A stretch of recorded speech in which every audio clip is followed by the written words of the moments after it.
Welcome to the CJ Unedited podcast.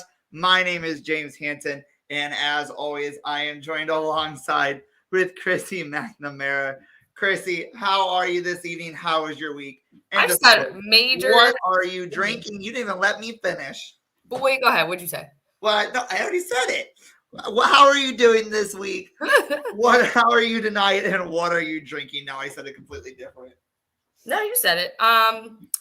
I was getting major creepy Squid Game vibes from that intro. So that's what I was saying. Oh my God. I am pretty good, actually. I had a pretty decent week. We were a little more productive in the classroom this week. I got to go to Lynn Villa on Sunday. So if you guys remember our very first episode, that was one of the places that I took James when he came out here. Apple shooting. We did not Apple Blast. And apparently they have Potato Blaster now. Yeah, apparently they have a Potato Blaster. So that was really fun. And I am drinking a Blackberry White Claw tonight. Ooh. It's a new mix pack. It's pretty good. And I have a lot of like delicious apple cider downstairs. Wasting calorie, guys, just wasting them. It's that season. Be that person. How are you? Oh, good. I was gonna say if you don't ask it, it's fine. I'm just gonna jump into it. My week was good. I'm doing good. I went to my very first ever NFL football game this past week on Sunday. Yes. We lost, but I ended up getting hurt while I was there. So it rained right at the end of the first quarter the first half. So we all had to do like seek shelter immediately, all this other stuff. And so we decided, you know what? We don't know how long it's going to be. Let's leave. So we left. And where we parked, we had to walk down like a gravel road. And so I was walking and these two people in front of me like started sliding. And I go, "Oh, I'm not going that way." And so the lady behind me was like, "Whichever way you're going, I'm going." Don't know the lady. So I went to my left.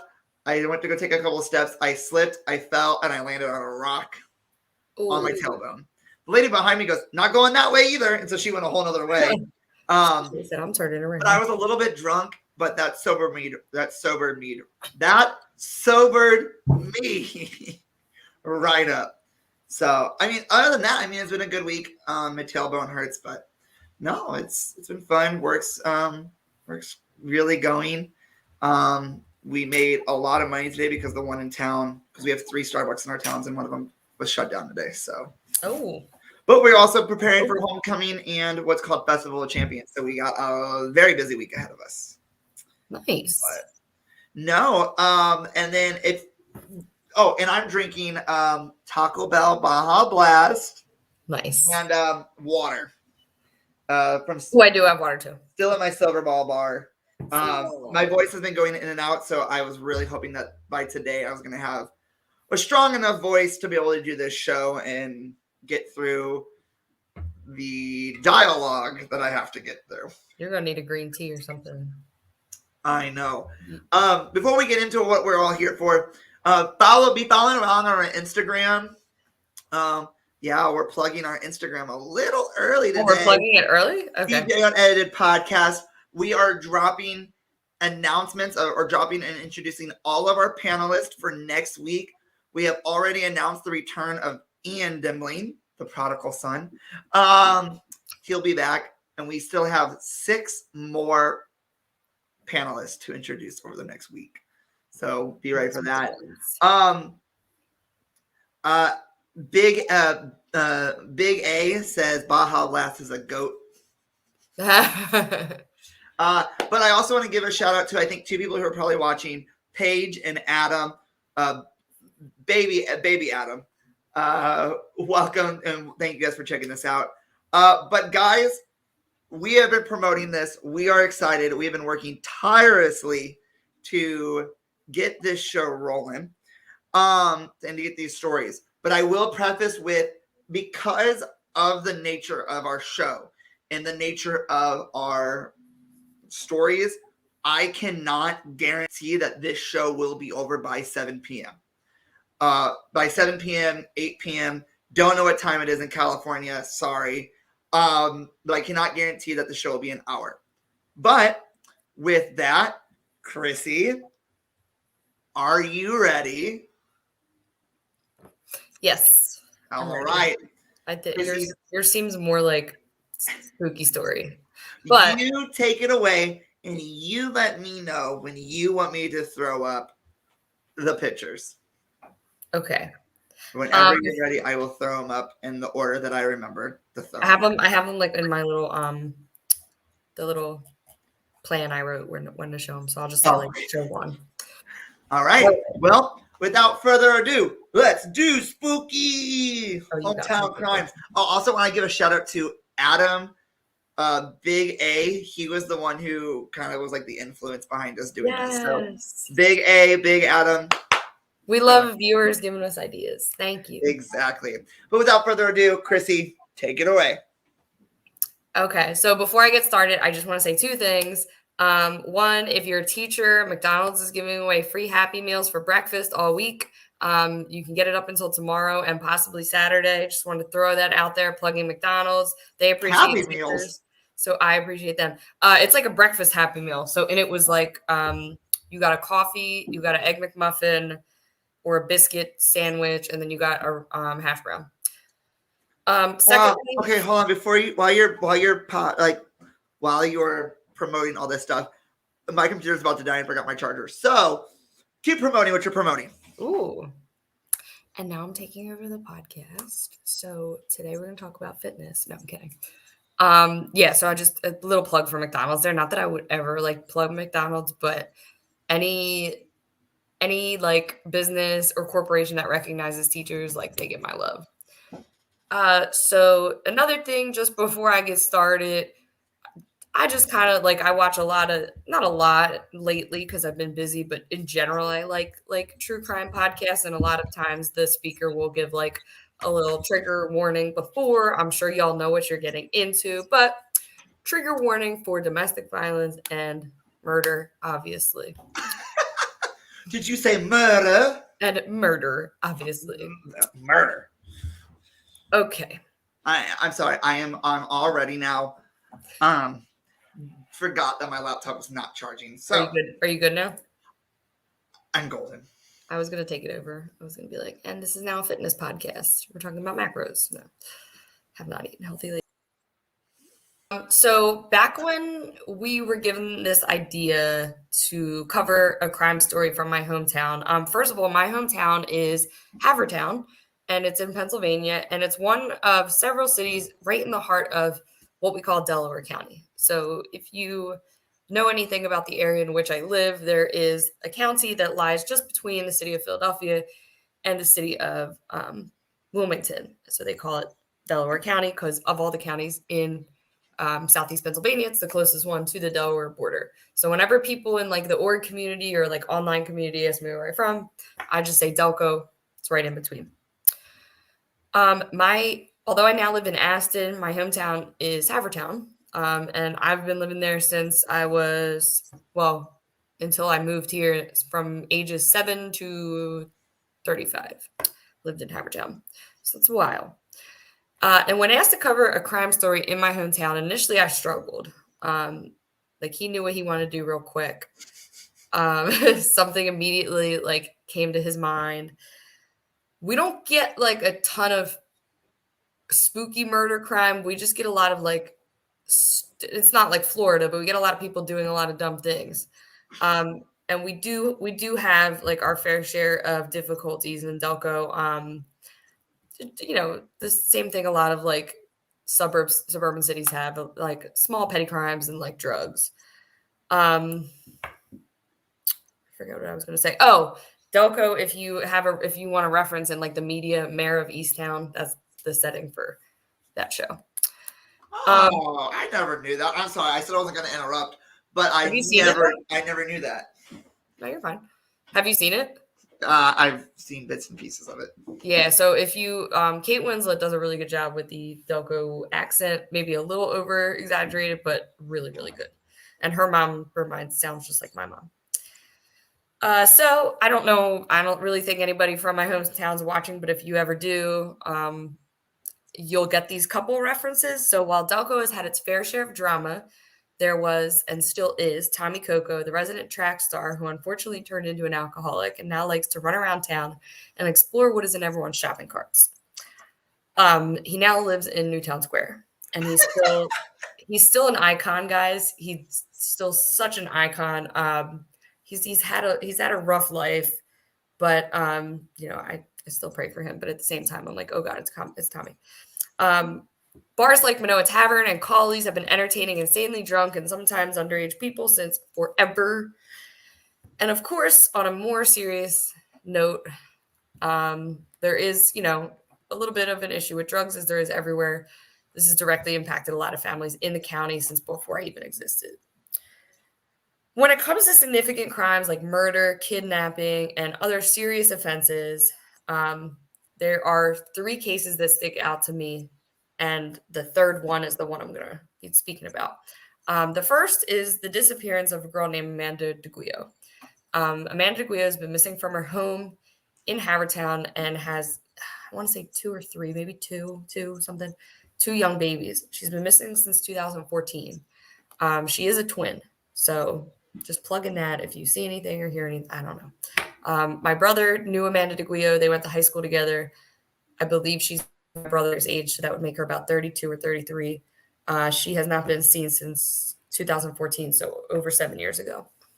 Amanda's family has frequently advocated for a return and prayer to come home. Meanwhile, another case that sticks out because I knew the person, and this happened in September of 2013. Our whole neighborhood lost a friend. He was a childhood friend. He was a babysitter. His name was Jason McClay.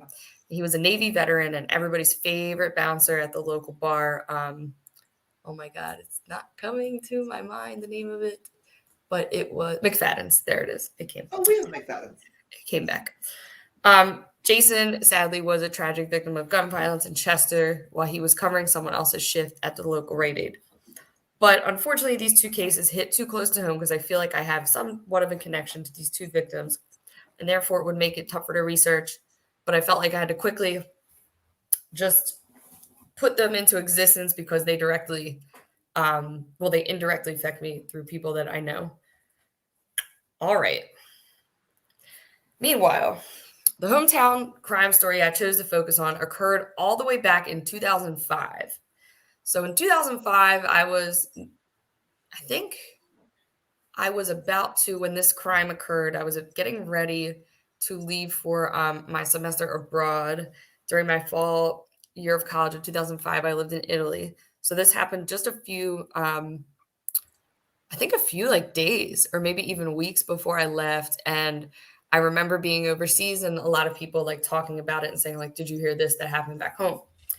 I remember first getting to actually talk to people in Delco about this when I was on break home from college back that winter. My family lived they still do, live about a 10-minute walk from the shopping center where this crime took place. And interestingly enough, it took place at a mattress shop. Show picture 1. Oh, show picture 1. That's my cue. Oh, hold on. Sorry, guys. Not me just reading it like it was the next thing in the script. Picture 1. There you have picture 1. Is that the actual mattress shop? Yeah, that's what it looked like inside. That actually was the one. They still have Verlo mattress shops, but I believe that was the one. At least that's the only one I could find. Ooh.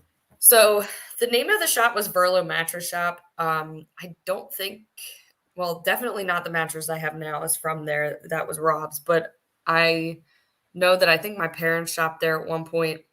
Verlo mattress is no longer because of what happened. In the years that have followed, it's turned into a variety of different, like Asian fusion food restaurant places. And for a while, like people really had trouble going there, like because this was just brought up sad memories. But now it's pretty happening. It's a faux restaurant.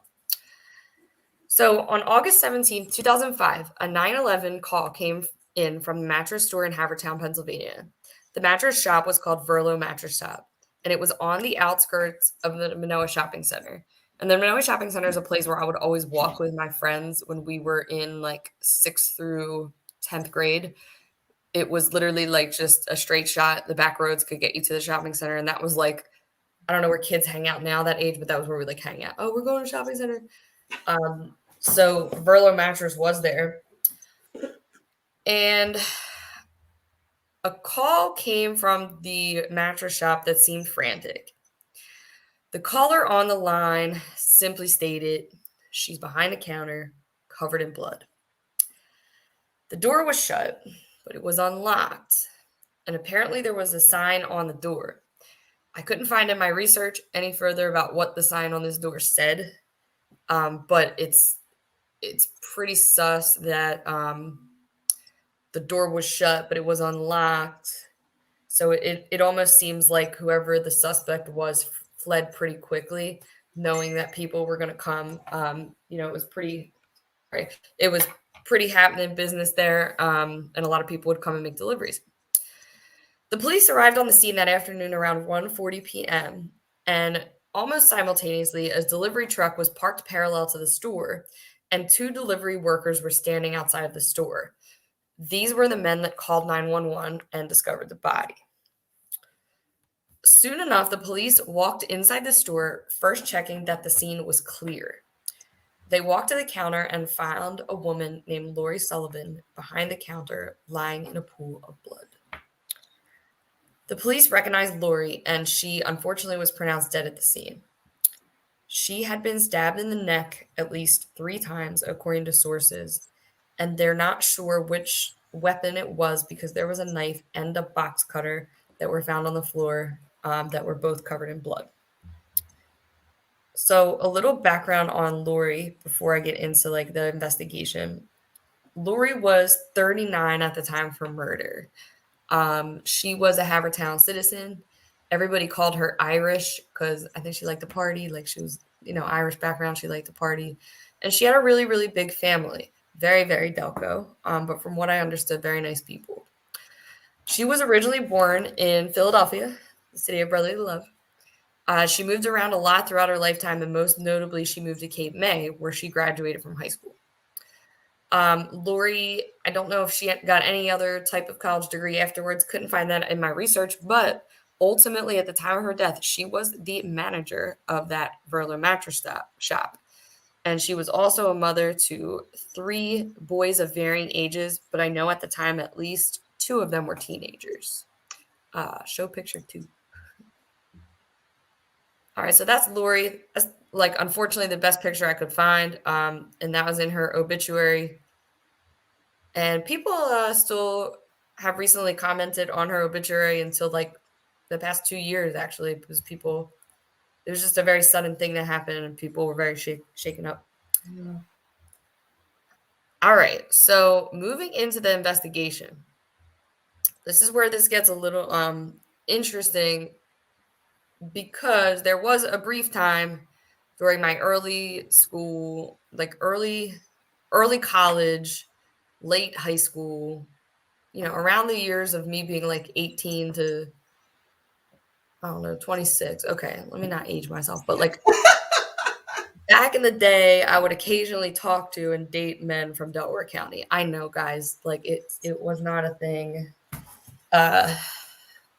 We all had times, If you're still dating a man from Delco, no, I'm kidding. I'm kidding. I have family from Delco. My brother's from Delco. He's a wonderful person. But anyway, there was a brief time where I had been talking to, just DMing people, talking to people. I don't think DMs were existing back then, but texting a little bit. And prior to my trip abroad, one of the people I was texting was John Mitchell, and he was actually Lori's middle son. Oh, whoa. Yeah. So I told you I wasn't going to interrupt, but I was not ready for that. Go ahead. And I didn't really even realize it until it wasn't even anything crazy like that. I was just kind of texty flirting with the kid, whatever. I went to high school with him. He was a cute kid. You could tell he always had not the easiest life, I guess I would say. He had 2 brothers, really, really nice kid. And I think we were just chatting. And then when this all went down, he kind of, or he could have just, I don't know. He kind of distanced himself from a lot of people that he knew. And I think I get it. If you found out that your mother, the person you were closest to in the world, was murdered, you might lose some trust in people and kind of want some time to yourself. I think he's doing okay now, though. I haven't spoken to him in, oh my God, like 14 years, something like that. But when the investigation was underway and we were still friendly, I know I definitely thought about it. I know that I was like, I know he's not talking to me. I don't want to bother him. His mom just died, but I hope he's okay. I hope they figure out what happened. So I always felt for him, always prayed for him and his family. Here's how the investigation went down.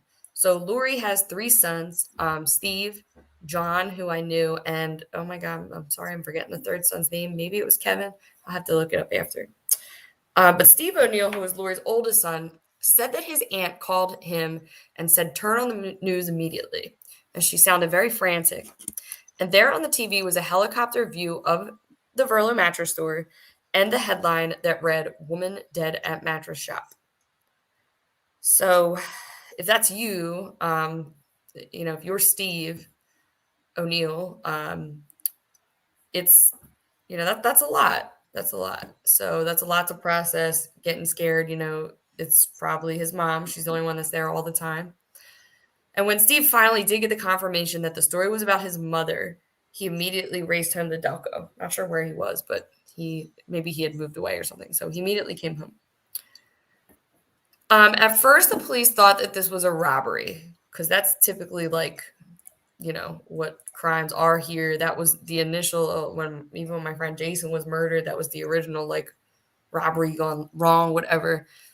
But there was no cash from the register missing. There were no fingerprints on where the money would come from.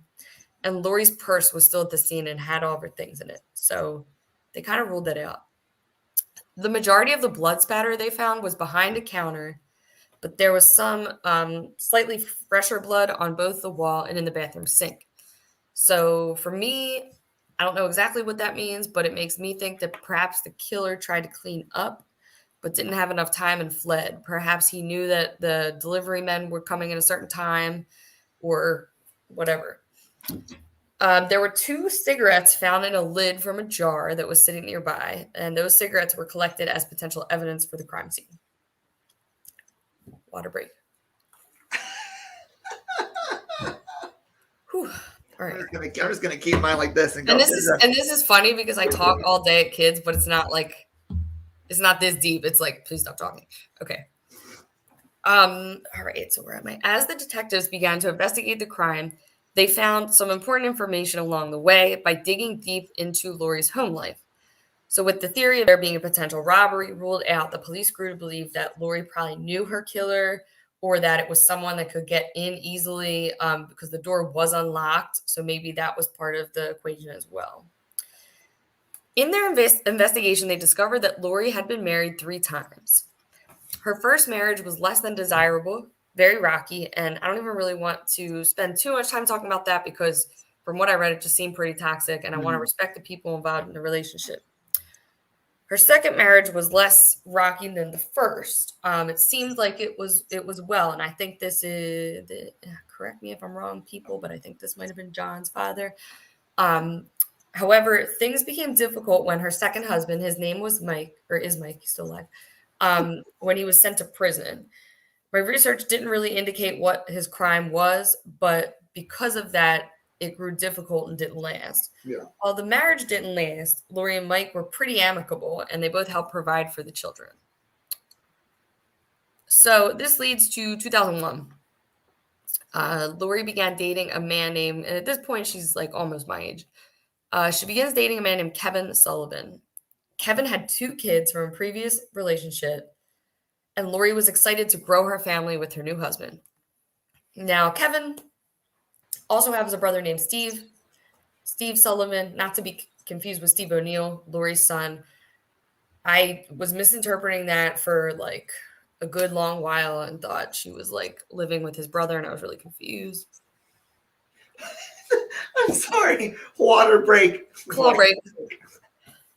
Steve, his brother, said that like things from his accounts that things between Lori and Kevin were pretty good for like a year or 2.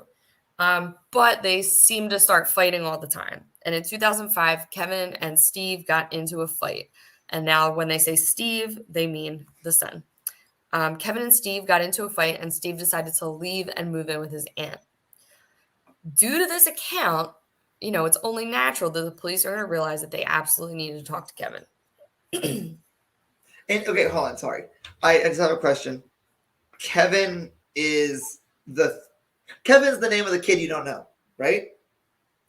No, Kevin's the husband. Okay, because you said earlier Kevin was probably the son's name, so that's why I'm sorry I got thrown off. Actually, no, hold on. Let me see now because that's bothering me that I'm sorry. I didn't mean to interrupt, but I got really thrown off because you said Kevin was probably the No, son. because there's double names. Oh, was he a junior? Okay, now Michael. Okay, it's not Kevin. Her children's name are Michael, John, and Stephen. Okay. All right. Michael, John, and Stephen. Got it. Okay, go ahead. Now I know. Stephen Okay. is the one that's double. So Stephen O'Neill is her son. Stephen Sullivan is her husband's brother. Okay. All right. Well, while the detectives were hard at work digging into Lori's past, other officers on the case returned to search inside of the store. Excuse me. The store's answering machine had approximately 15 messages on them, like frantic messages. And they were all from someone also named Stephen. So this is not Lori's son, but this is Kevin's brother. The messages said, "Call me back. Call me right away. I need to talk to you. I heard something. Please call me. I need to make sure this is not you." Stephen was identified as Stephen Sullivan. That's Kevin's brother. Stephen told the police that he and Kevin were supposed to work as roofers on August 17th, which was the day of the murder, but that Kevin did not show up for work. Stephen called Kevin, and eventually Kevin came over and told him that he, quote unquote, messed up. That sounds like a little bit of an understatement to me. Shortly thereafter, the police obtained a warrant to search Kevin's home. Inside the home, they found a bloody t-shirt, bloody shorts, and shoes with blood on them. The police were able to obtain an arrest warrant, and Kevin Sullivan was arrested on suspicion of murder in West Philadelphia. Kevin was then brought into the station and into an interrogation room. His left wrist was already bandaged, and it was visible that he had blood all over his clothes. The police read him his rights, and this is where, when I was researching, I stopped for a minute, and when I was writing, and things got kind of interesting here.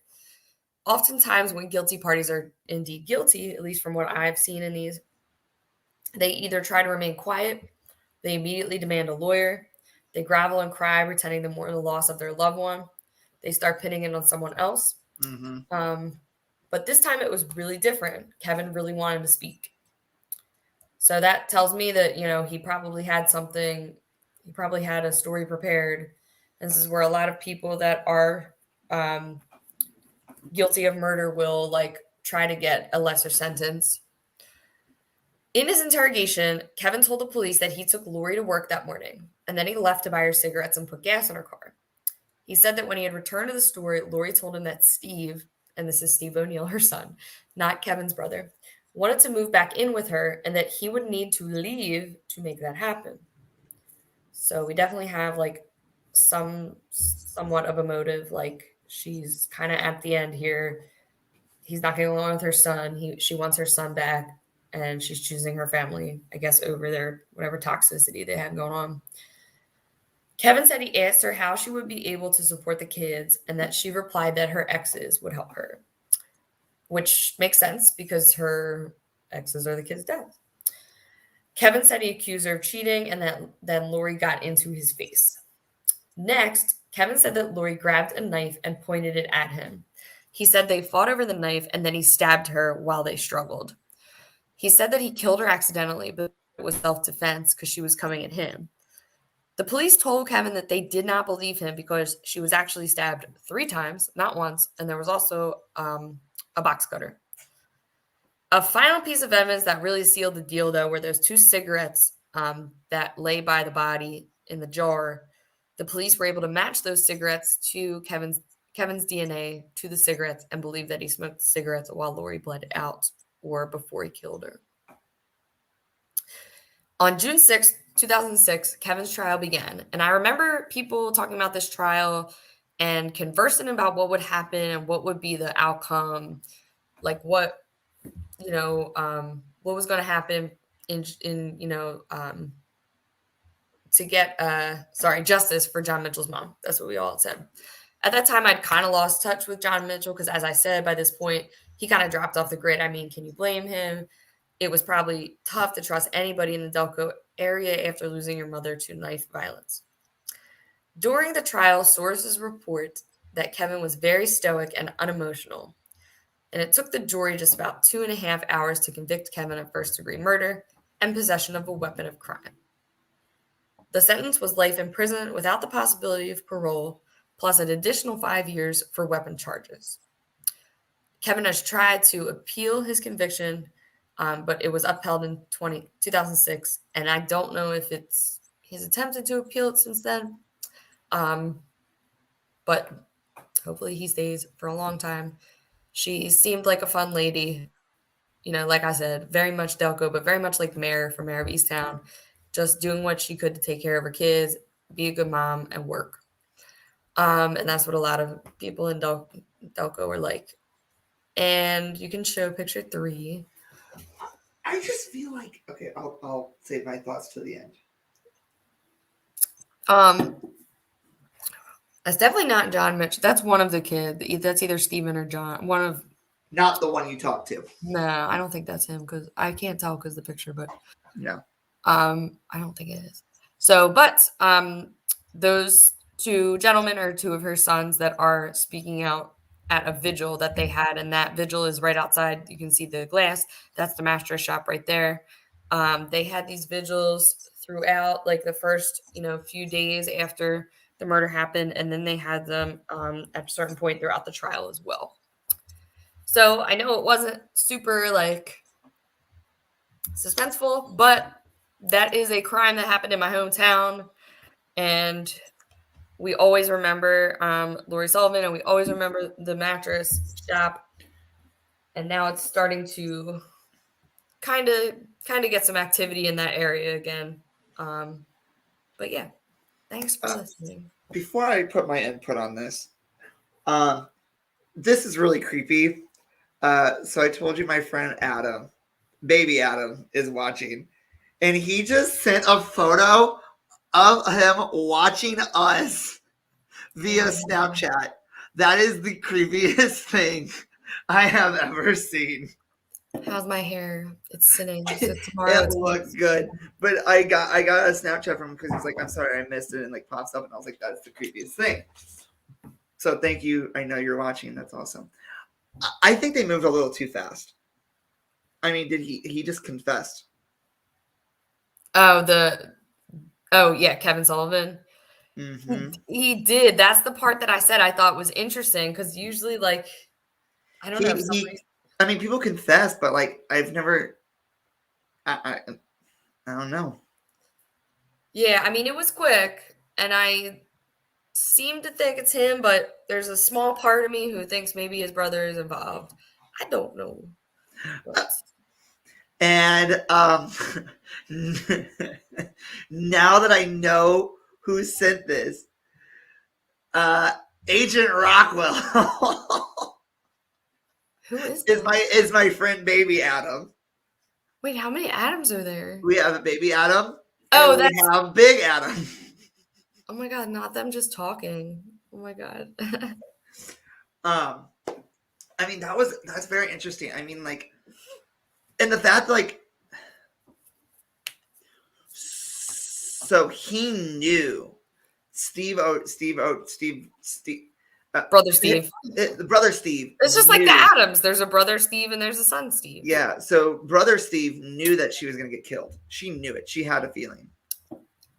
I mean, I don't know. I feel like is that what the voicemails were for? He called 15 times and he left 15 voicemails like, hey, are you okay? Call me back. I don't know. Maybe I'm thinking too deeply into it, but it's just it's sus because he could have just been trying to cover his own involvement with something. I don't know. The Adams are getting into a fight.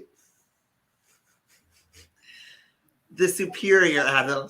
Nobody compares to Big Adam. AT's the OG. But we stand Baby Adam too.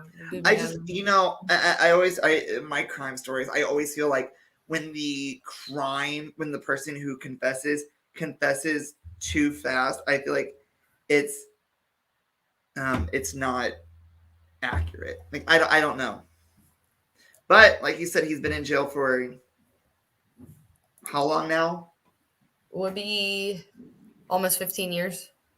And if he's not out now, it's a closed case. So I mean, I haven't looked to see if I don't know how many appeals have gone. Definitely at least a few, yeah. at least one or two of them. So, yeah.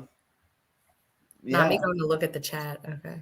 Oh, it's just these two. Okay. Period. They're just getting into it. Oh, my face looks fat. Anyway. But yeah, are you ready to hear my story?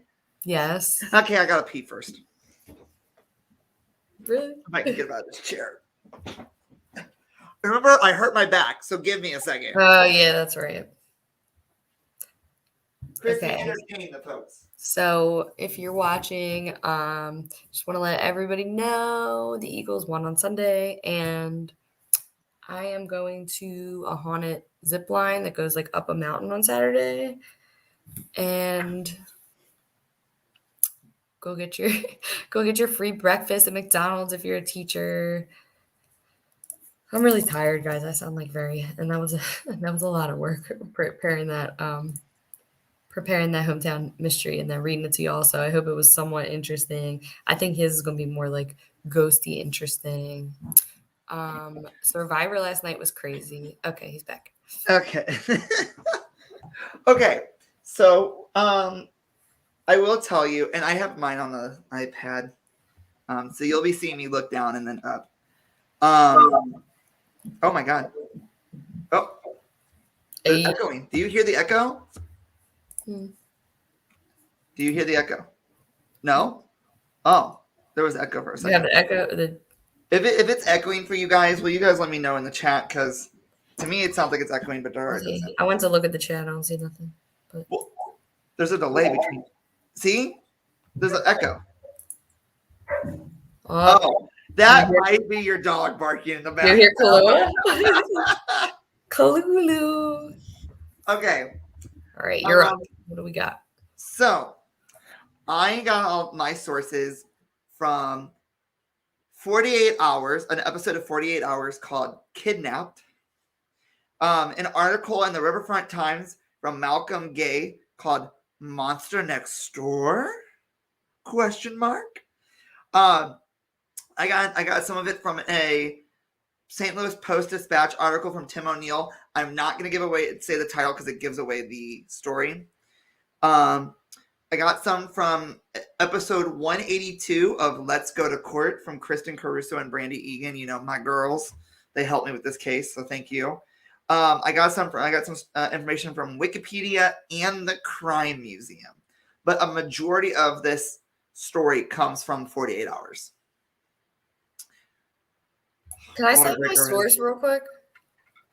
Yeah, go ahead. I feel so bad. I just heard you citing all your sources, and I realized that I didn't cite my source, and I feel like a jerk now. Wow, aren't you a teacher? Aren't you supposed to cite your sources? Yup. This was not one of my proudest moments. Okay, I had two sources. One is the Daily Times, and that was a Havertonian Daily Times, and then the other one was from a podcast and a blog that's called It's Crime O'Clock Somewhere. And it was, sad that this happened, but cool that they covered it in a blog, like people that actually do this for a living. Anyway, okay, I go bye-bye. So I will preface, I am not showing any photos. There's not really any photos to show of mine, but I will show some photos at the end of what I do have. I will say the majority of this episode spans from when I was 7 years old to when I was 12. Okay. So let's get into this. This is really long, guys. 14 and a half pages. I'm so sorry. So tonight you'll hear the amazing story of a boy who went to hell and back. A journey of survival against all odds. It is 2002 in a small town called Richwoods, Missouri. And so to preface this for you, Chrissy, since you don't know where this is at, and those of you guys who are watching who don't know about anything about St. Louis, Richwoods is about 40 miles southwest of St. Louis.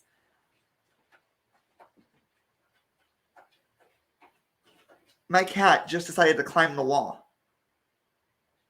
Like he literally climbed the wall. I was like, what is he looking at? Sorry. It's about 40 miles southwest of St. Louis. It's a rural area of modest homes, which are set either far apart or in small clusters off of a winding 2-lane highway entitled Highway A. In this tiny former mining community lives Pam and Greg Akers with their 2 daughters, Jackie and Jennifer, and their 11-year-old son, Sean Hornbeck.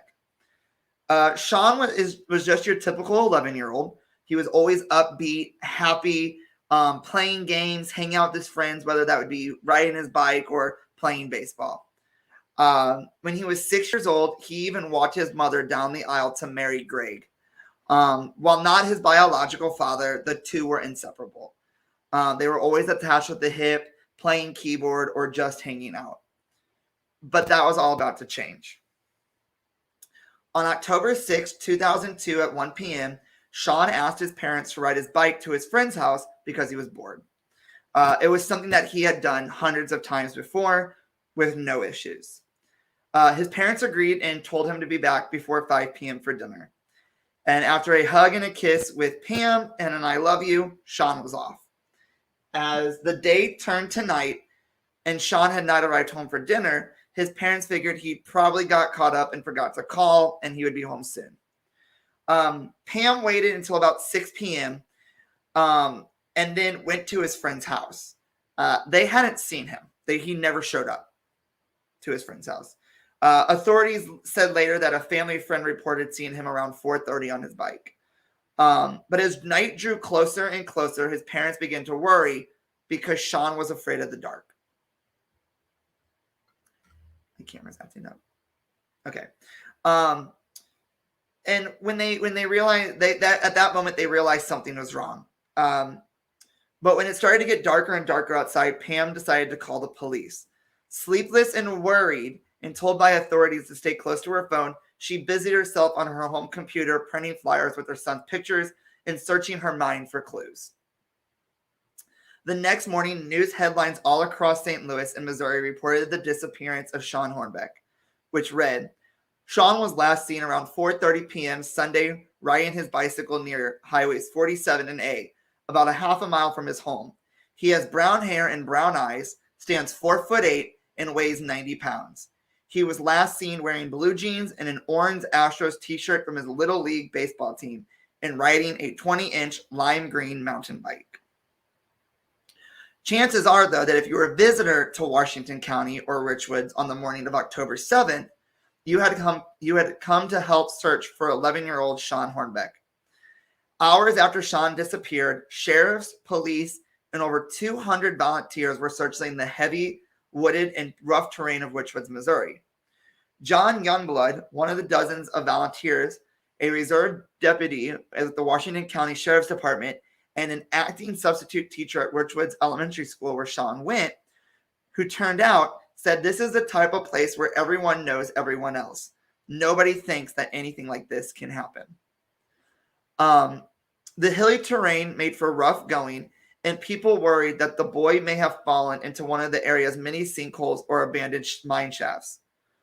But that didn't stop the rescuers from setting out on foot, horseback, car, and ATV in search of the 90-pound boy, hoping to find at least a clue, a piece of clothing perhaps, or even Sean's bike. The crew searched well into the night that night. During this time, Sean's parents talked to reporters with brave faces, but behind closed doors, they were deteriorating.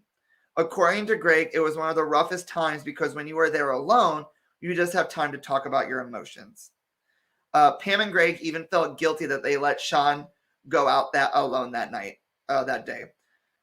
But unfortunately, all the rescue efforts were fruitless. Sean Hornbeck had literally vanished without a trace.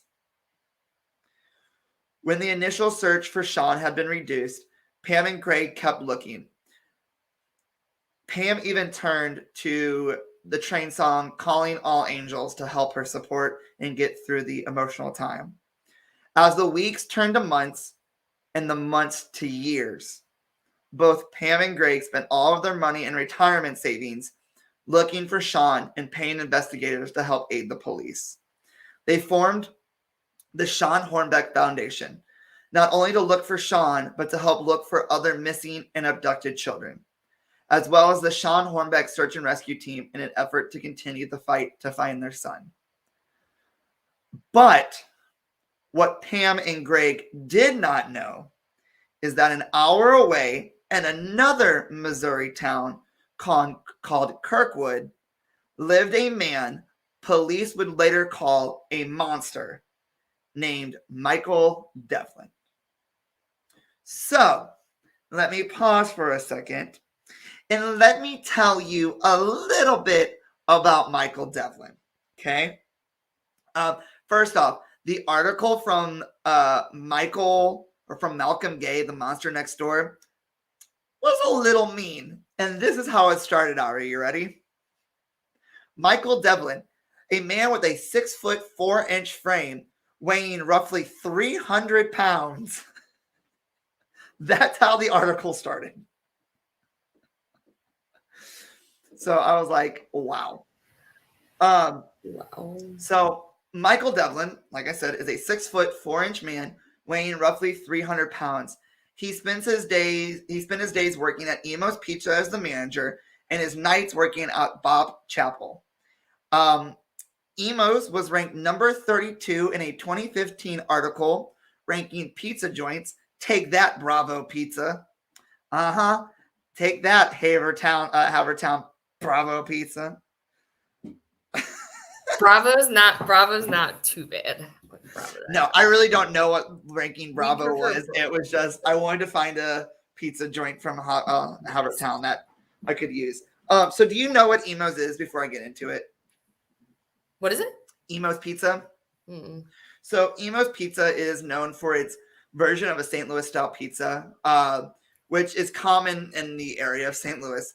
And it features a thing called Provel cheese, which is really known for St. Louis. It's a combination of cheddar, Swiss, and provolone, and it has a low melting point, so it gives it like a very gooey texture. Oh, okay. So yeah, that is what Emo's is. It's a hometown pizza. They have salads, they have food. Like it's really popular. It's really popular in St. Louis.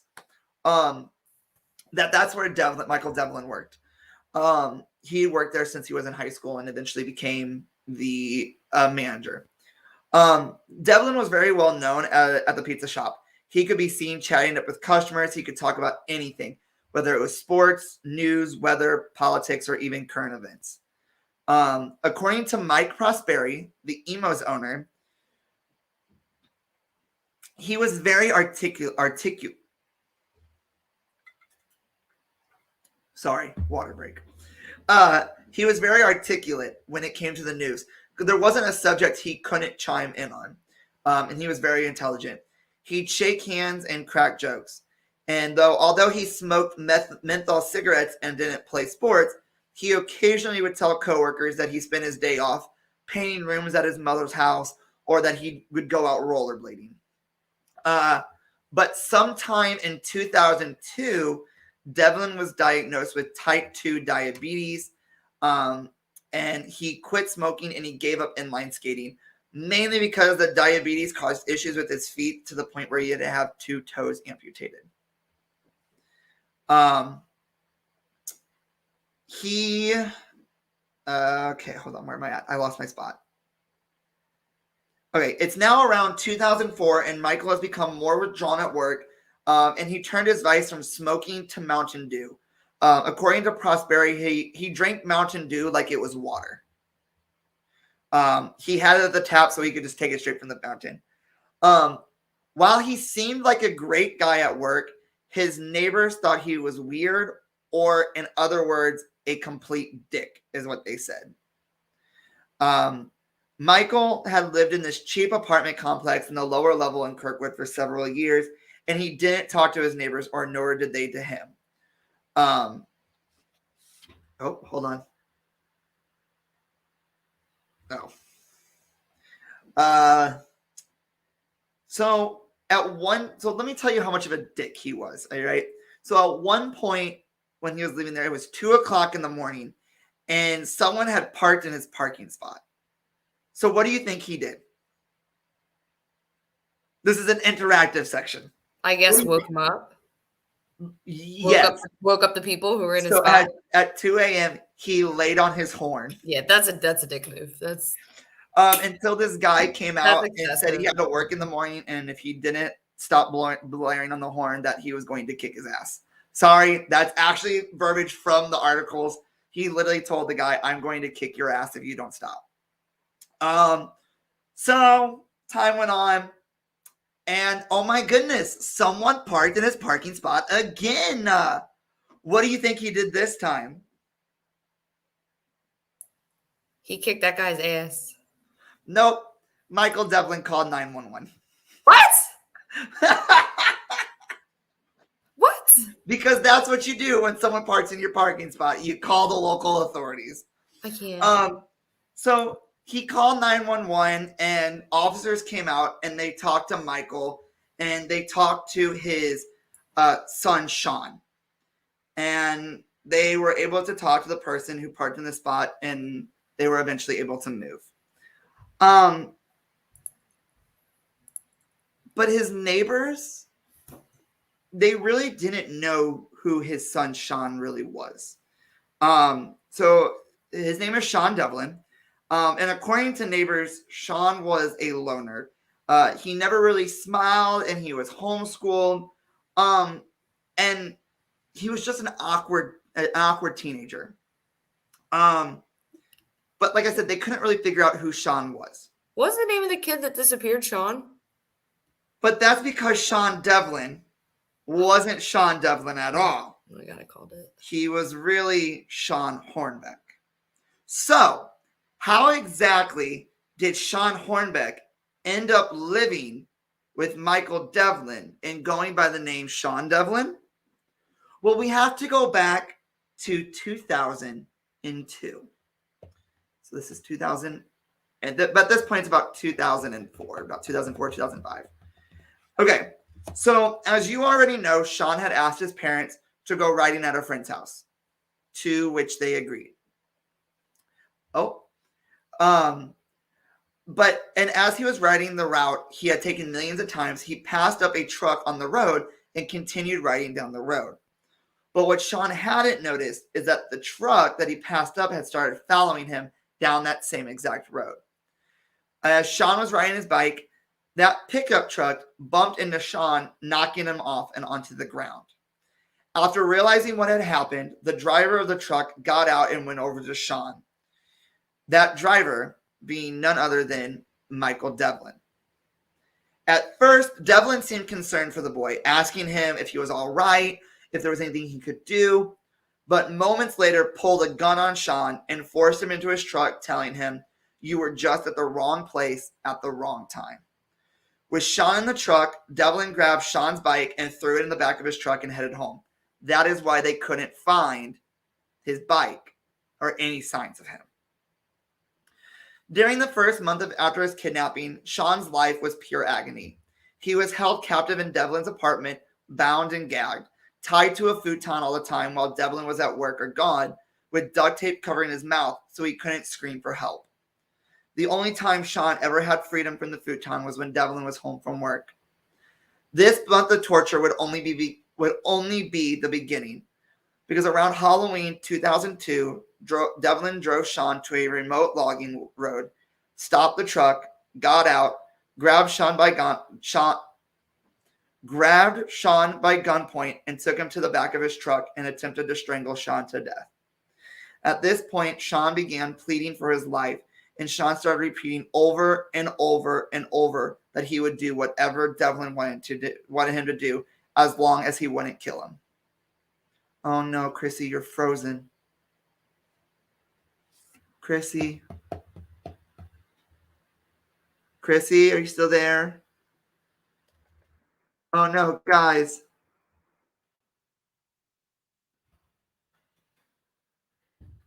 hold on. I'm going to call her.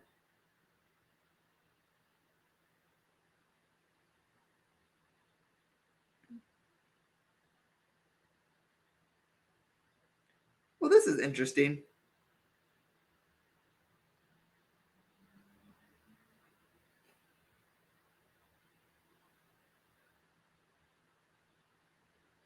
Oh, her internet went out, so she'll be back in just a second. Man, it was getting to a good part of the story, too.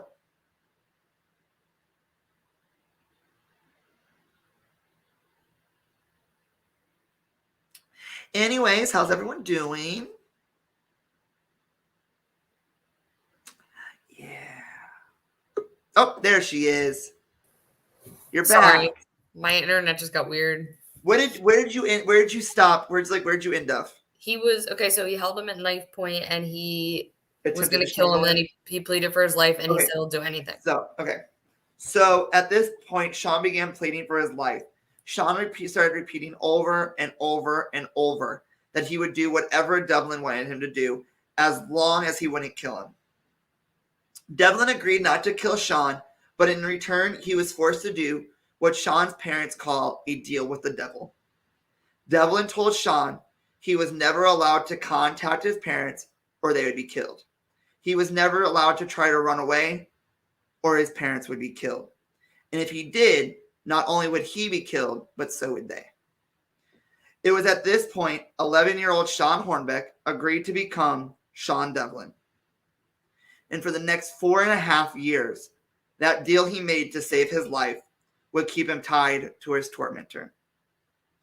Devlin was so confident in his power over Sean that he eventually allowed Sean to no longer be bound and gagged when he went to work. Sean spent his time sleeping because when you sleep, time doesn't exist. There was times where Sean said that he would look outside and he thought it would be the middle of June and there would be snow on the ground. After 7 months, Devlin allowed Sean to make a friend, a 13-year-old next-door neighbor named Tony Douglas. Tony's family said Sean stated that Devlin was his father and that his mother was killed in a car accident. But that relationship with the Douglases was so strong, and Devlin's power over Sean was so strong, that the Douglases were allowed to take Sean out to restaurants, to malls, even to balloon races. And they even were allowed to have sleepovers. And again, that hold on him was so tight that at several instances where Sean could admit who he was, he didn't. One night in 2006, when riding his bike with Tony, a police officer stopped them for being out past curfew and took both of them back to the apartment complex. Another time, when he was with Tony's family, a missing poster popped up on the TV for Sean. And they asked him if it was him, and he joked, stating, "I'm sitting right in front of you. How could that possibly be me?" So why didn't Sean speak up? To this day, it's still a question on everyone's mind. Yet, while he never revealed who he was, he did try to contact his parents during his captivity. He sent them postings via the Sean Hornbeck Foundation under the name Sean Devlin, asking, "How long are you planning on looking for your son?" But the Akers, they didn't know who Sean Devlin was, so they did not respond. The only thing that kept Sean going during those 4 years was his faith and his family. But as bad as it was for Sean, a new terrifying reality hit him on January 8th, 2007. Whew! This is the part of the story where every time I read it or I try to write it, I started crying. Yo, this is really oh my god. It's also this point of the story where I was telling my dad when I was writing this, I almost stopped and I almost picked a whole nother case because there's a part here that made me sick to my stomach. And I'll tell you why. And here, so I'll tell you. Trigger warning? No, it's not a trigger warning. Okay. It's just made me sick to my well, it's a little bit, but it made me sick to my stomach. So on January 8th, Michael went to work at Emo's, but reported to his boss, Mike Prosperi, that he wasn't feeling well. Mike asked him to stay through the lunch rush, and when it was over, he would allow him to go home. So Michael did just that. He stayed for the rush lunch, and then he went home. Except he didn't go home. Devlin and Sean went for a ride to Franklin County, to a community called Beaufort. It was here in the afternoon of Monday, January 8th, that Michael Devlin kidnapped 13-year-old Ben Ombie after he had gotten off the school bus. At this point, Sean felt like his days were numbered. And Devlin later stated that the only reason that he kidnapped Ben was because Sean was getting too old for him. That is what made me sick to my stomach. By 4 p.m. on January 8th, Ben Ombie's parents, Don and Doris Ombie, were panicking. They called his school to find out if there were any after-school programs or something going on that night that Ben may have stayed for, but there wasn't. With the news of his disappearance breaking, St. Louis was in fear. Parents were afraid to let their children stand at the bus stops alone. They were afraid for their children in general. I remember my dad telling me, be very careful, a kid just got abducted at his bus stop. And to the point where kids were actually being taken to school by their parents. Wait, how old were you? At this point, I was 12.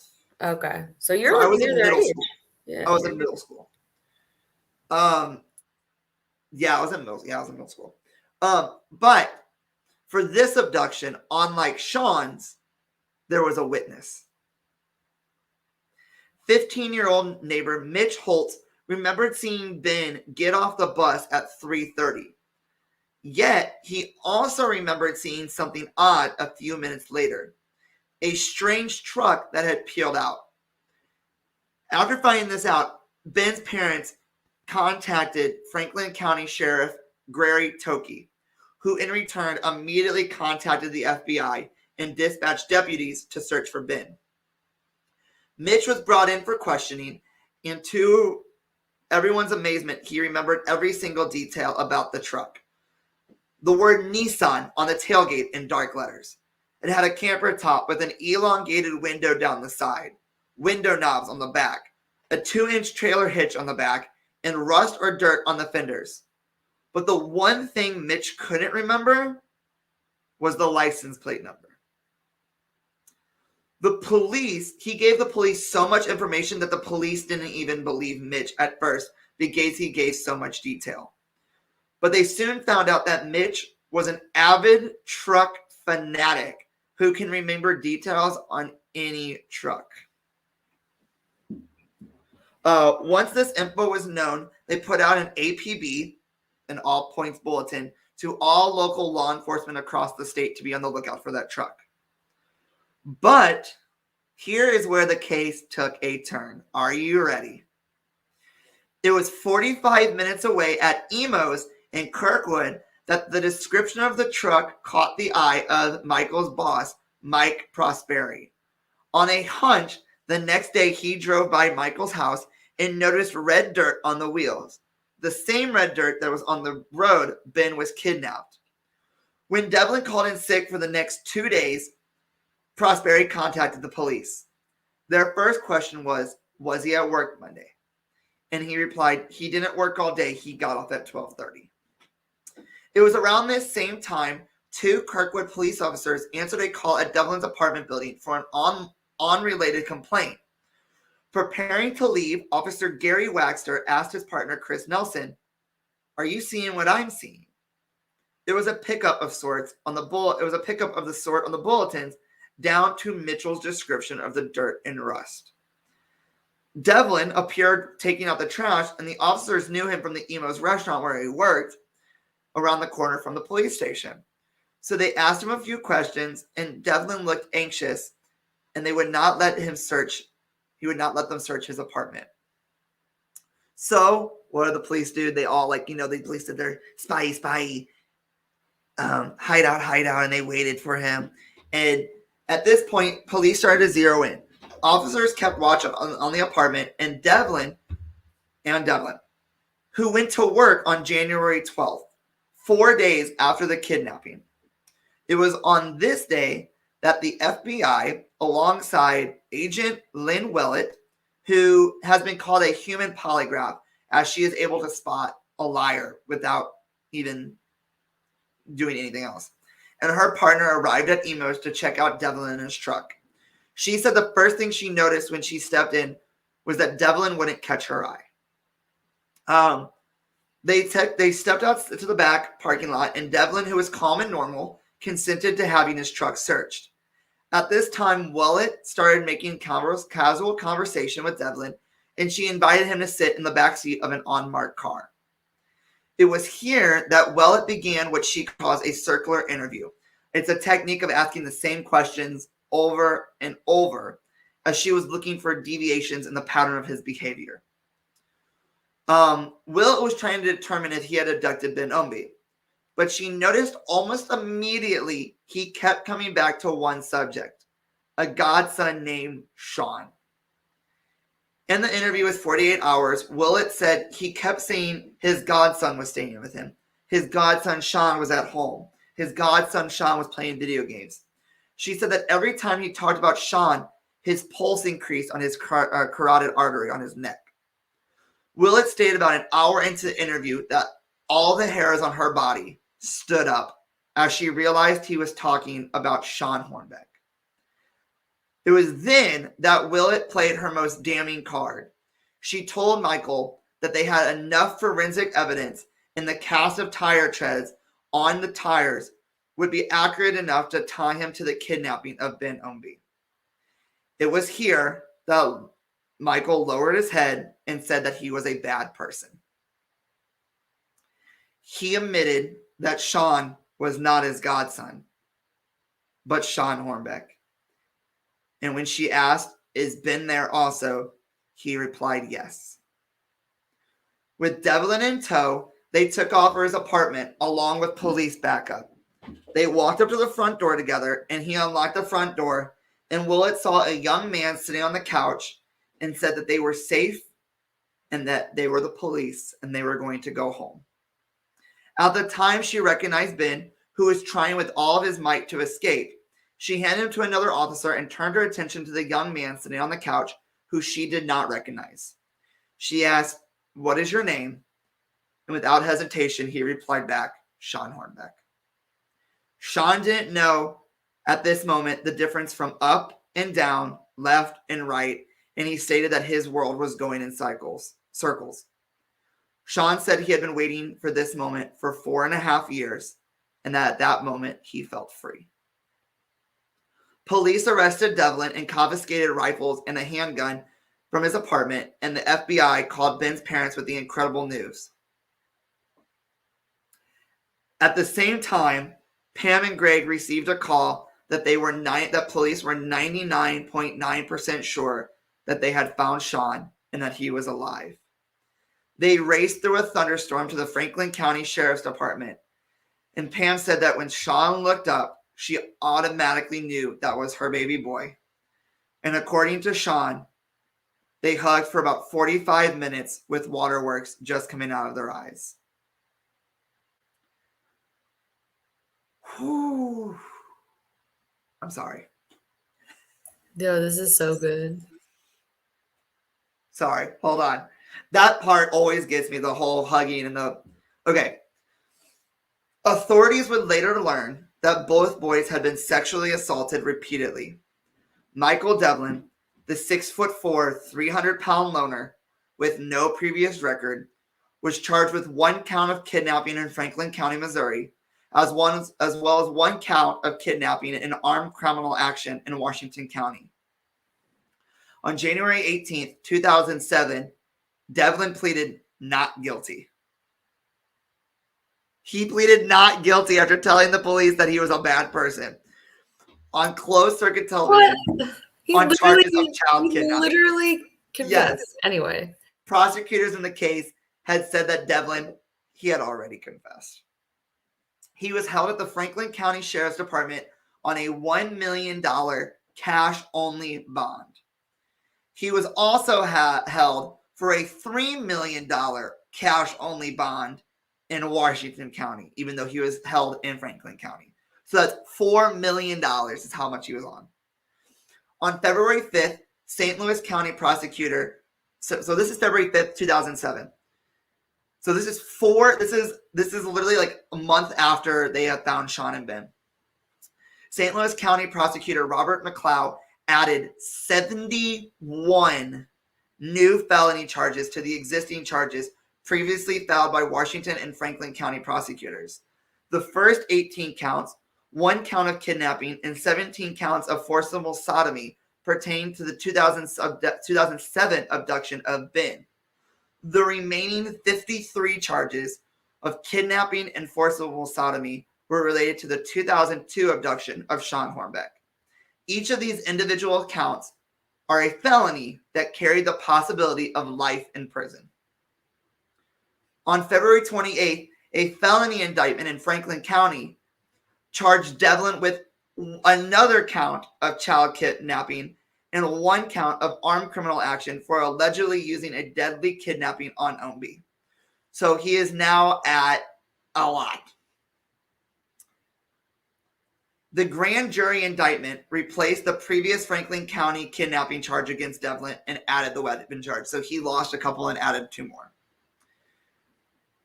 On March 1st, 2007, my birthday, Devlin was charged in federal court with 4 counts of producing child pornography, with 2 counts of transporting a minor across state lines to engage in sexual activity in Illinois.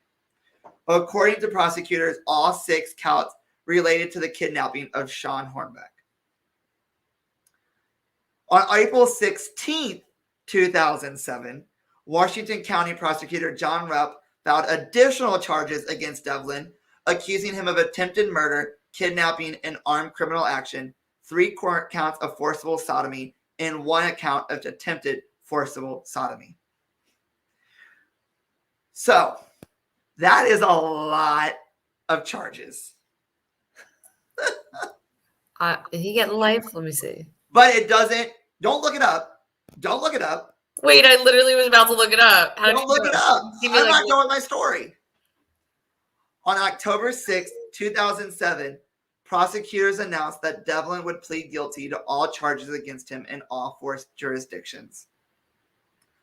On October 8th, 2007, Devlin began what those in the crime world like to call a guilty plea parade, meaning he would go from one jurisdiction, guilty, to another jurisdiction, guilty, to another jurisdiction, guilty, and he would just go.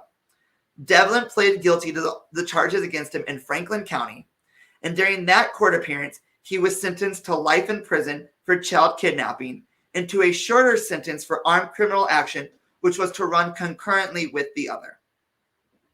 He appeared in the 3 other jurisdictions in which he had been charged in the Ownby, Hornbeck, and child pornography cases over the next 2 days. On the morning of October 9th, Devlin pled guilty to charges against him in Washington County, and during that court appearance, he was sentenced to an additional 3 life sentences for the kidnapping and other crimes against Sean Hornbeck. The sentences were to begin after he had served the life sentence imposed on him for the kidnapping of Ben Ownby.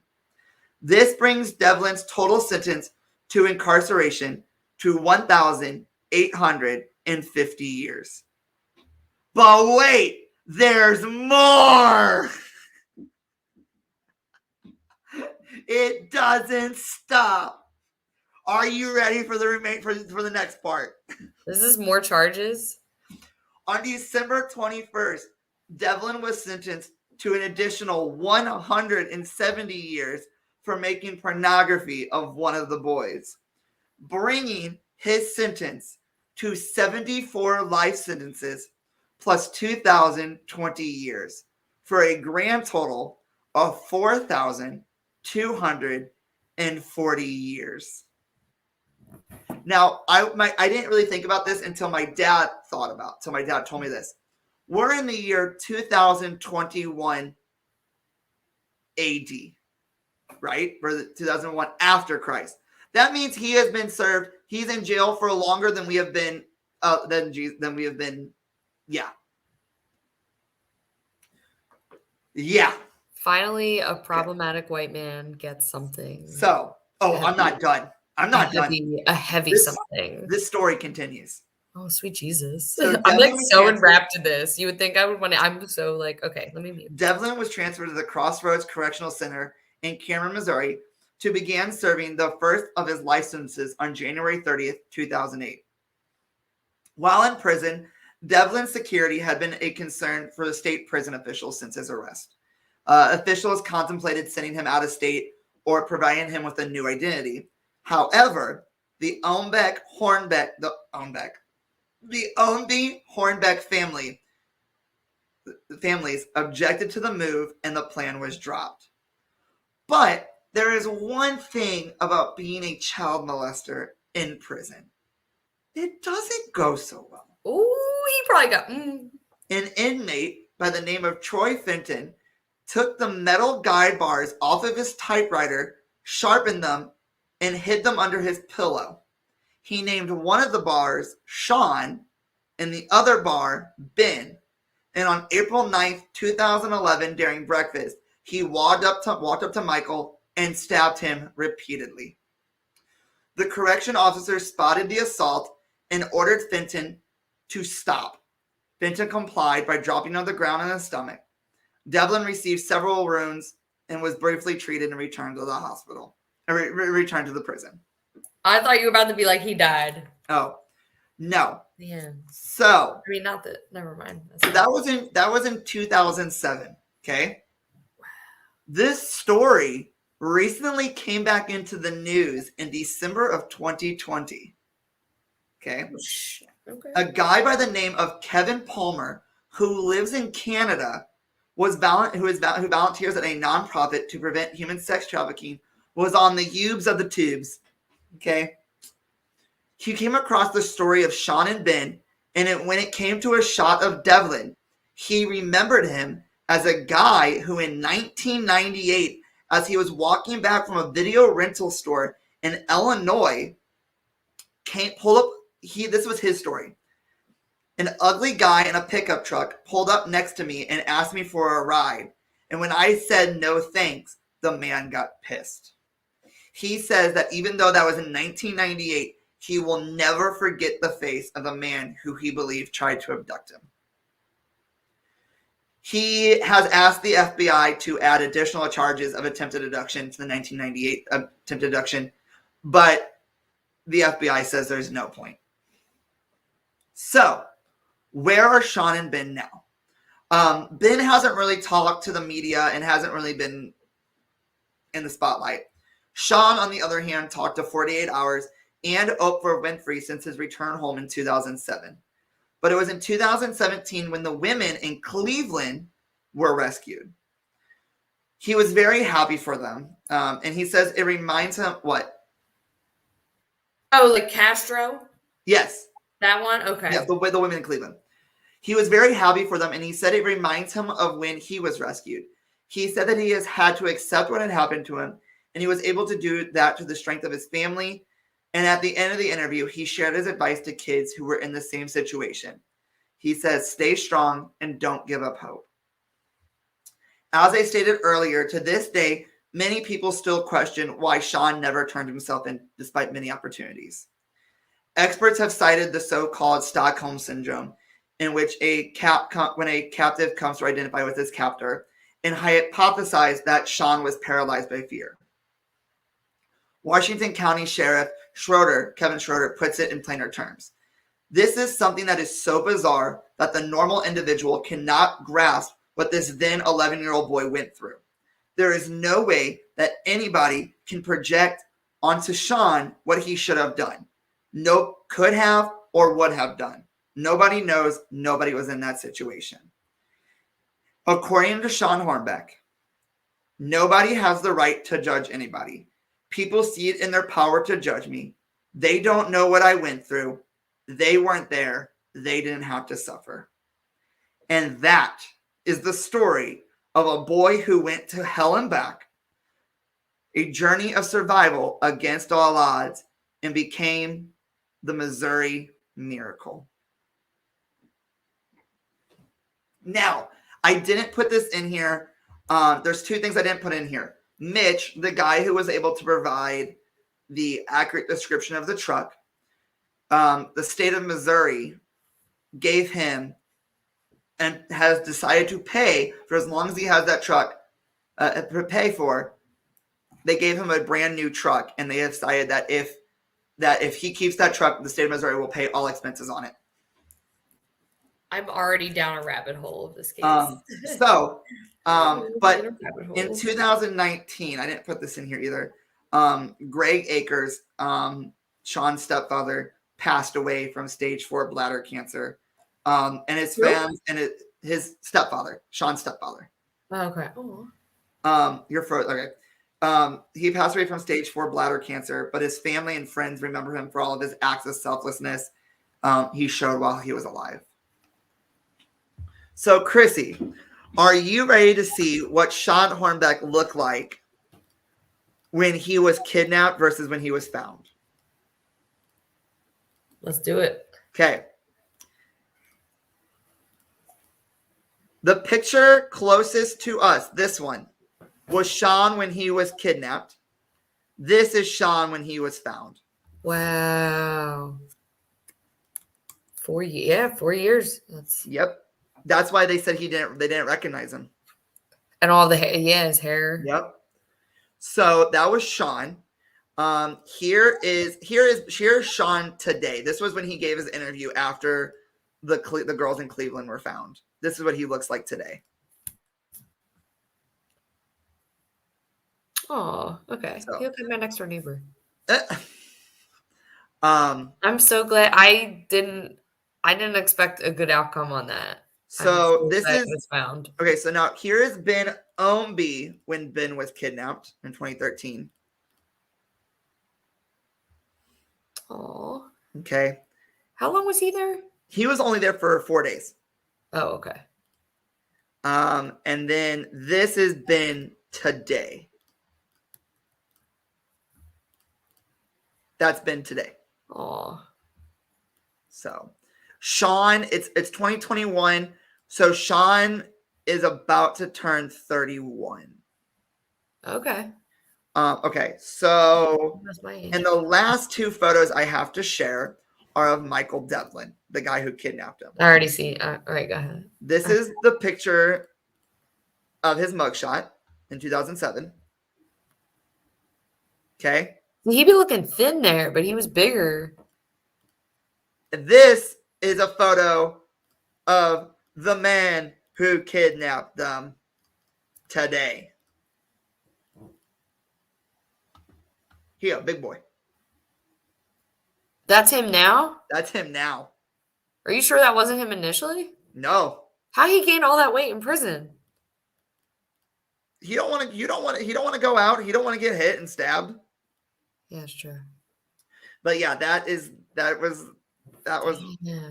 I actually debated between doing that one, doing this one that was actually, so that was in St. Louis. So I consider my St. Louis my hometown. Now there was a story I was going to do that was actually in my actual hometown. It was about a girl who was kidnapped. And someone I know personally was a suspect in that case. Whoa. Was a potential suspect. Like the police came and questioned them. But I decided not to do that one because I thought the Sean one was better. And there was another one that was about this dad who didn't believe his son was him. So the dad injected him with HIV positive blood. So yeah, and I decided not to do that one either. And I went with the Sean Hornbeck one. Wait, when did he go to jail? 2007. 2007. Okay. Or 2008 is when he started. It looks like 2009. I'm totally down this rabbit hole already. It looks like 2009 was when he got stabbed with the. Yes, April 11th, 2009 is when he got stabbed. Got it. Yo. Yeah, but that is. No, you killed it. You blew it out of the water. That was fire. I mean, it was sad, but it was really good. It was a very good case. I think we both had really good stories. Yours was a lot more developed. It was good. Very, very epic. Yeah. You had a good outcome. I know. I'm really surprised that I thought it was going like I thought it was going to go like assault murder, and sadly it went to assault, but then there was a happy ending. So yeah, I know, and that's why I said it was a journey. It was a journey of the hell and back. Oh, and I'm surprised. Like that took me a while to do. Like I tried so hard to like get as much details as possible. So yeah. But let's change the subject. Oh, by the way, the story that the article of the news article that I said I wasn't going to reveal, it was called it's from Tim O'Neill. It was called One Search, Two Boys Found, the Missouri Miracle 14 years ago. Wow. So yeah, we are coming up on the 20th abduction, the 20th anniversary of the abduction. So very it was very, very interesting. We have a viewer that says we would like to have your take on the Gina Dawn Brooks kidnapping. She was never found. Oh no, we should do. You know what we should do? We should do next year. We should do or if we ever do it again, we should always do at least one crime story for like. Yeah, this was interesting. Because it's interesting to learn all the facts, and I love this. Like when I get into it, like I'm rarely wearing like sweatpants and a hoodie because this is what I wear like when I watch horror shows and movies. So, but that completes the hometown crimes episode. So what are we doing next week? Guys, it is our Survivor Roundtable special. Yes. It is going to be incredible. Let me bring up this incredible panel that we have. So not only do we have Chrissy. Oh, this is an old one because it says James is you and I am Chrissy. Not this. Not me being James. But oh well. This was an old one. This is not the one I posted. James and me and Christy, obviously the host. We have 2 interviews from Adam Klein and Lisa Stanger, which we're going to put in there.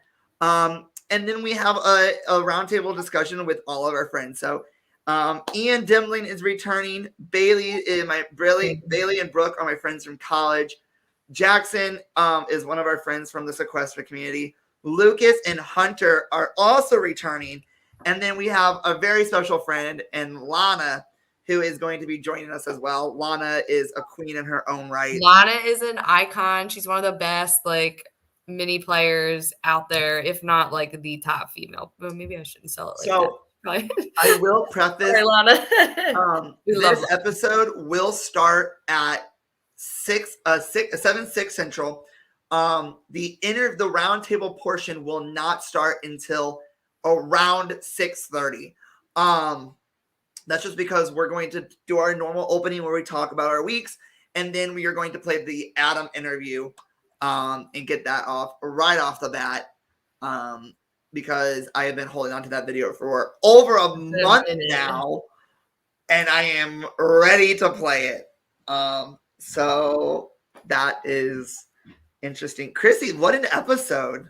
That was awesome. Let's throw this up one more time just so everyone knows. We have Adam Klein, Lisa Stanger, Ian, Bailey, Jackson, Brooke, Lucas, Lana, and Hunter. And you guys will learn more about learn who their favorite players or their favorite winners are over the course of the next week. But yeah, Chrissy, that episode was epic. I told you, I was like, I warned Chrissy, guys. I said, Chrissy, my story is going to be very long. But and then I ended up getting mine up to like 6 pages. His was 14. But as I was researching it, I was like, oh, there's more. But this Missouri Miracle thing, it's like, it wasn't just Missouri. It became an international news because the day that they found Sean and they found Ben, every news station across St. Louis, all scheduled programming, like it happened on Monday, so it was like a Thursday. All scheduled programming was like canceled. Like there was no CSI, there was no Survivor, there was nothing. It was breaking news the entire night. That's like bigger than like what Chris Watts was like 2 years ago. That's crazy. Well, you got to talk about 4.5-year-old, a boy that was kidnapped for 4.5 years. Everyone thought was dead, was found. So, but guys, thank you guys for joining us. This was fun. As always, we cannot end this show without running through our social. Oh, I just want to know: did everyone love our stories? Is this something that you would like to see again? You killed it. I was here. What? I said you killed it. I was just here. My story's alright. I was like literally that most important part, like right when he was about to get strangled, and you like froze, and I went. Thank you for waiting for me because I was kind of like, I want him to keep going so he doesn't like hold up anybody watching. But I was also like, I kind of hope. My dad says, "Great stories, guys. James, yours brought back memories of that crime." Thank you. Yeah, my dad was worried. He was one of those parents who freaked out, was worried about his kids going to the bus stop. Yeah, he told you in the bus stop. And I told one of my coworkers, I told one of my customers this story, and she has like it's like 5-month-old son. She goes, "Thanks, he's not gonna leave my side for a while." But I'm gonna probably be going down a rabbit hole tonight. Just rabbit hole, not hill. Down. I pretty much told you everything about that story. I never heard of that. Like that, I feel like I just watched a crime documentary. So good job. Well, I told you a lot of that came from 48 hours. So yeah. Chrissy, would you like to run through your social media? Nobody here has followed me, and y'all should. Except James's dad added me on Facebook. That was nice. But I do have my Instagram is @SiriusMac_4. There it is. You can follow my dog at ChloePup_pup410. She is 6 months now. So yeah, thank you guys so much for viewing. Oh, but you had it ready. It's just on my list of stuff to like. Yeah, my bear shop. November, new bra colors. That's all. Guys, mine is @JHanton. As always, none of y'all follow me anyway, so that's fine. So Chrissy, I want to put this out there. I know it's really soon. We don't have any sponsors, and we don't have the money, but I want to get stuff for our viewers. Like I want to get like hoodies or shirts that made for our viewers. Like it would just be fun. So like people would wear around. Oh, what's that podcast? Oh, so basically Adam, and your dad. Yeah. So baby Adam, big Adam, Cheryl, my mom, and my dad. Queen. Sherry, who lives in, I don't know where Sherry lives. And Sunshine, we've been missing you. Sunshine, I don't know where Sunshine's at. I hope Sunshine's on here. I hope she watches this episode. Guys, if you guys want, you guys can follow our Instagram @CJ Unedited Podcast. If you guys want to email us, I don't know why you guys want to email us now as we're about to end. You know what? We do have some crazy news reports coming up in 2 weeks. So yeah, I want to report that. Or if you want ideas for personal interest pieces, maybe. Oh, yeah. Well, maybe. I mean, I know my personal interest piece. I just have to start creating it. You have to start building it. Kalu was like, you plugged my social media. Thank you. If you want to email us, cjuneditedpodcast@gmail.com. Follow our link tree. This is all plug for our link tree. Get that bad boy going. Use this if you guys want to talk to your friends, and when you guys subscribe, hit that bell at the bottom of this page. I don't know where it's at, so I'm just gonna point. Hit that bell at the bottom of the page. Get notified when we're here. Like and subscribe us. Tell your friends about us. The more friends you guys get to subscribe, the more viewers we get, the better our shows are going to become. We are starting to look for sponsors for our show, so you never know who our next sponsor could be. With that being said, remember our next show is October 21st. It's the Survivor Roundtable special. Chrissy, with that being said, you need to stay after because we have to discuss about next week. Bye, besties. So, guys, thank you guys once again. I keep saying it. Like, subscribe, tell your friends about us, and then be sure to join us next week when we bring you our Survivor Roundtable special at 7/6 Central. We got Adam Klein and we got Adam Klein. We got Lisa Stanger. We got so many. It's going to be fun. It's going to be a chaotic show as well because there's going to be so many people trying to talk.